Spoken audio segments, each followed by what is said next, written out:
Yes, yes, ma'am. I have two questions. You sent a proposal to Leader McConnell on COVID relief last night. What was in it, and are you let going of the $2 trillion demands that you previously had?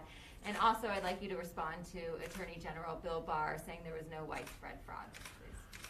Well, in response to Attorney General Bill Barr, I guess he's the next one to be fired, since he now, too, says there's no fraud. Trump seems to fire anyone in that regard.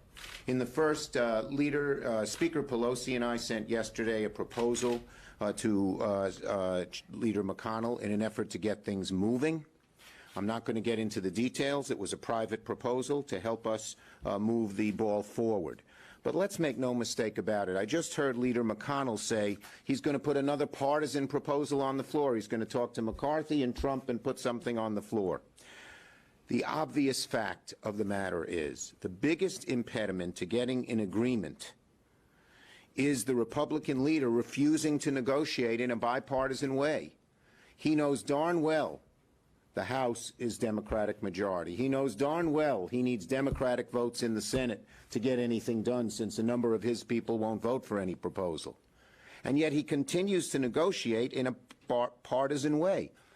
Speaker Pelosi and I sent him the proposal in a good faith effort to start to get him to negotiate in a bipartisan way. I always welcome and encourage my Democratic members to talk to Republican members, and there's another proposal that way. All are in efforts to get Leader McConnell to stop being so partisan, because the needs of people are desperate, desperate, desperate during this Christmas season and later. He indicated that he wants to add it to the must-pass government funding bill. Are you worried about getting jammed and that you've lost your negotiating power and you're going to have to accept whatever he comes up with the president? Let me just say, I hope McConnell will start doing things in a bipartisan way. Every time he's tried to do it in a partisan way, it has failed.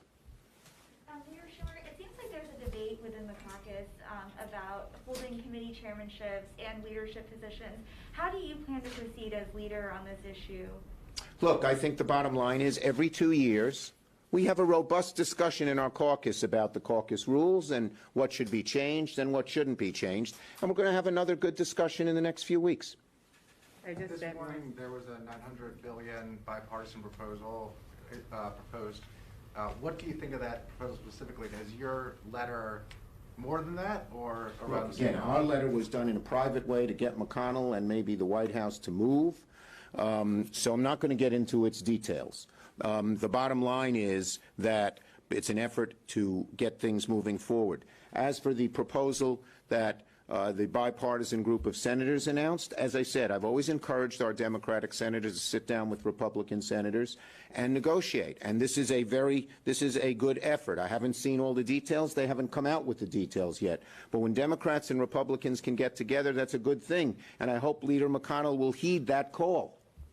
Yes. So, I'm assuming by this that Leader McConnell hasn't responded to your letter. Not yet. We hope he will. It was just sent yesterday. Secretary Mnuchin, did he respond when he spoke? We just, not yet. We hope they will give us a real response so we can get something done. Doesn't this that he's putting up Next question. Yep, go ahead. He's not engaged on this? Let's hope he'll negotiate in a bipartisan way. Thus far, every time he's done it in a partisan way, it hasn't worked. There's a Democratic House. They need Democratic votes in the Senate. I know that you said you encourage your members to meet with Republicans, but this proposal they've put forward is a full $1 trillion less than what you all are proposing. So is it something that you all think as a Look, and we have to see the details. Bipartisan proposals, again, are what is needed to get things done. Can I just say one more thing? Yeah, go ahead, Amy. Yeah.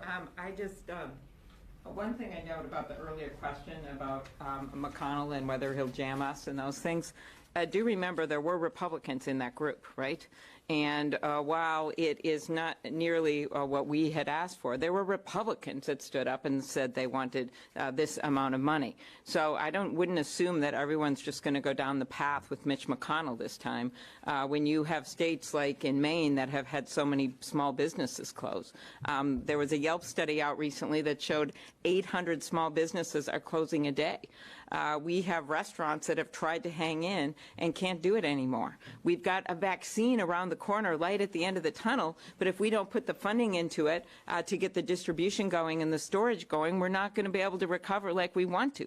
We've got the head of the Federal Reserve under Donald Trump, his appointment, Jerome Powell, saying it would be a tragedy if we didn't get something done. So I wouldn't just assume that everyone's going to go down his path this time. And I think that this bipartisan negotiation, while of course just a start and is significant to show that some people are willing to cross over to get something done, which Senator Schumer has been calling for from the beginning.